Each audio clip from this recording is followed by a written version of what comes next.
One of the expressions that we use in language is to compare one thing against another in order to highlight the extremity of something. I'll give you an example in English. If I say to you, he's smarter than Einstein,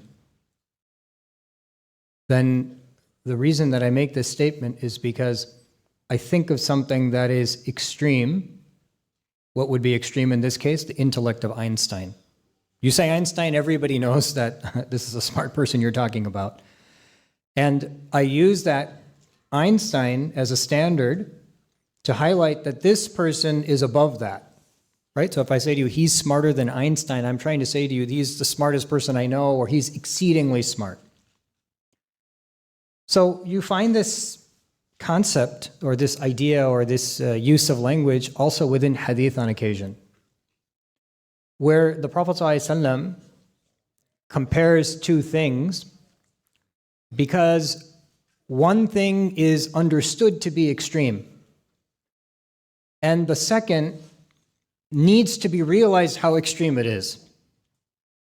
For example, if you look at the statement on the screen, al-ghiba, backbiting, ashaddu min az-zina, is more severe than adultery. So in this particular statement, I think everybody in the room, and forget about everybody in the room, everybody in the world recognizes that an adultery is a very, very heinous crime. It's something that people, even just a person with their common sense, can appreciate that this is something egregious.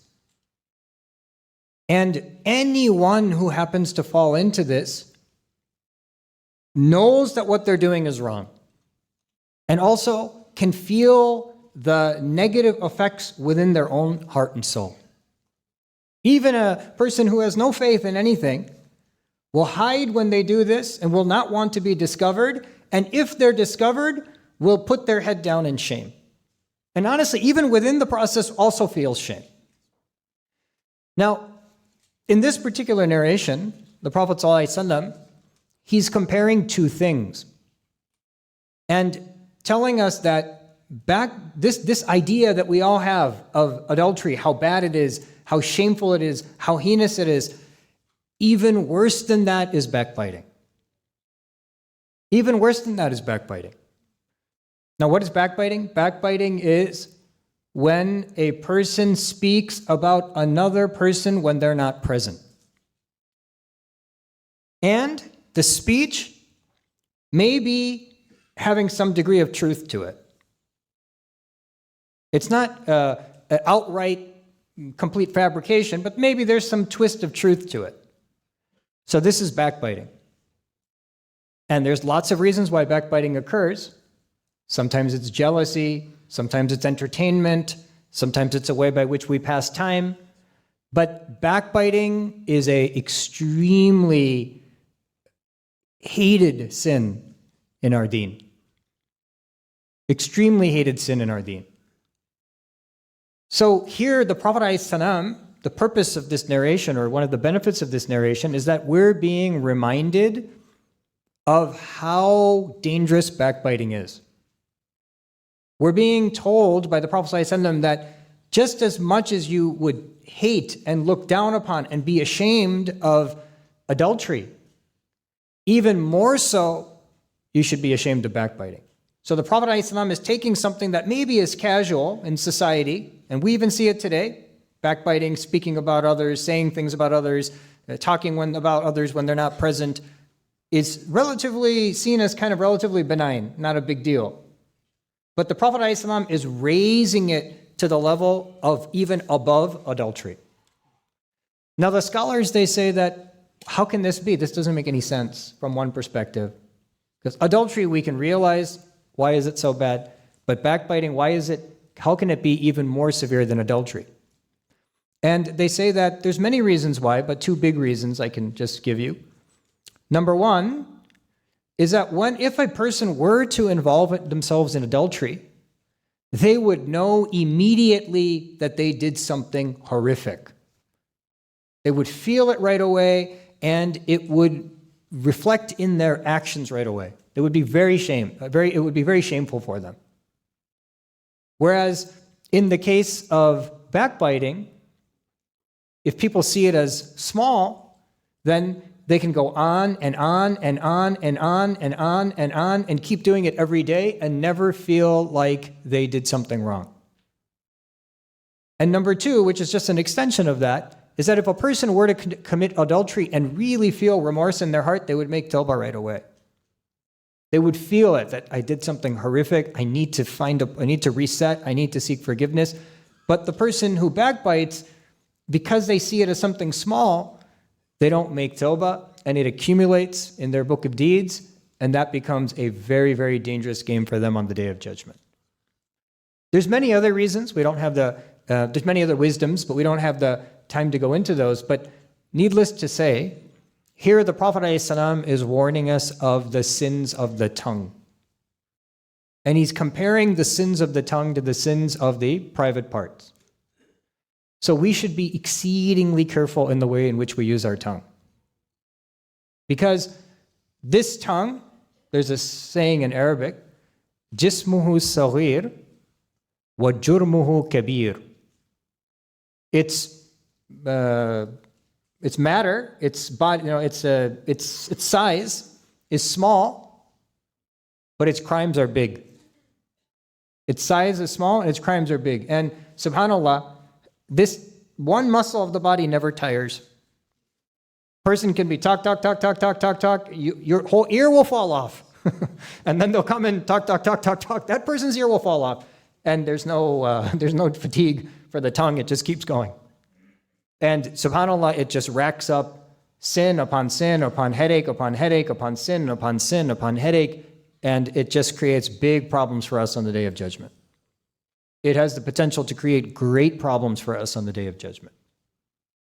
The Prophet ﷺ gave the general advice concerning the tongue, concerning speech, maybe we should say it this way, concerning speech more globally, فَلْيَقُلْ خَيْرًا أَوْ لِيَصْمُتْ. Let a person speak good or remain silent. So the scholars, they say that the general rule for the tongue is to bite it. Keep it leashed. And never use it until we've thought multiple times in our mind, is this going to be good? I should keep my tongue quiet, or maybe busy with the dhikr of Allah if I have enough sense to do that. But before I speak, I need to ask the question 2-3 times. Is this good? Okay, let me think. I'm about to say something. Whatever I say is going to be written in my book of deeds. Is this good? Am I going to be breaking someone's heart? Am I going to be speaking about someone behind their back? Am I going to be telling the truth? All of these are questions. It's like there should be a checkpoints. Before the tongue gets released, it needs to go through checkpoints. Just like, think about it this way, before you launch a rocket into space, you know how many checklists they have? T minus 2 minutes, they check this, check this, check this, check this, check this, check this, check this, check this. Even the last millisecond, check. And only when it's checked do they say, okay, we're ready for launch. Why? Because the danger is big. If you shoot the rocket up into space and everything hasn't been checked off, the thing's going to blow up in your face. You're going to lose lots of money, and it's going to be shameful for the institution that launched that rocket. I would argue that even the tongue is like a potential explosion. SubhanAllah, it can say one word, it can destroy a relationship for life. It can speak about another person, it can break a heart for years. It can tell a lie and set off, it can detonate almost like a nuclear weapon, spiritual nuclear weapon. And in this day and age, we're so quick with the tongue. We're so ready to unleash it in any way possible. Well, our fingers have become like our tongues. We're texting this, we're tweeting that, we're posting this, we're grabbing information from one place. We have no idea whether it's true or false, and we pass it to the next.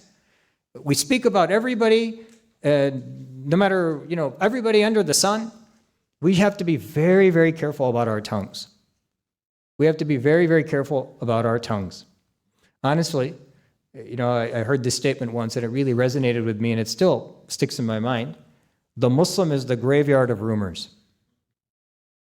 Maybe rumors can spread everywhere, but the moment it comes to a Muslim, it should die in the Muslim and never be spread to the next person. It should be the one place where the rumors come to die. We have to be very careful about the way in which we use our tongue. We should never, ever, ever speak about another person. And we should be very, very careful before we launch this rocket to think, should I be saying what I'm about to say? And slow down. We're not in a rush. We don't want to send off as many tweets and texts as we can. We don't need to say as much as we can. We need to be as silent as we can, fearful of what the consequences will be of this tongue. So it's much better to slow down, because if you speed, that's when the accidents occur. Think, speak, pause, reflect. Speak, reflect. Speak, reflect. Constantly ask the question. Constantly gauge what's the effect of what's coming from this tongue. That's the ultimate message that's being delivered by this narration. The Prophet ﷺ is reminding us of the gravity of the tongue. The purpose here isn't to establish how bad adultery is. It's understood. Just like Einstein, I gave you in the example in the beginning, it's understood. The purpose here is to raise the gravity of the mistake of the tongue. So we are a people who never speak about others. And if there's some need to speak about others, then we speak to them directly. I've got a problem with you. I'm going to sit down with you and say, brother, this bothered me. Let's hash this out. I don't want to keep anything in my heart. I apologize. Let's move on. And that, by the way, unites the community. This backbiting is really just it's a scissor which cuts between relationships, separates people, breaks up families, breaks up teacher and student, breaks up classmates, breaks up communities. It's Shaitan's tool by which he separates people. And when he separates them, the purpose of this separation is so that he can attack them like the lone sheep, how the wolf attacks the lone sheep. Shaitan knows if the community is unified, he has no attack because everyone is tight. But when he can separate all the hearts, then when you're alone in a corner, he attacks this one. And when this person's alone in a corner, he attacks this one. When this person feels like nobody respects them and they don't belong, then he attacks this one. So we have a responsibility to keep the community unified, and we need to know that backbiting is one of the most dangerous ways by which that separation can occur within families, within friends, within neighbors, within teacher and students and professionals. I mean, this is just very pervasive all throughout society.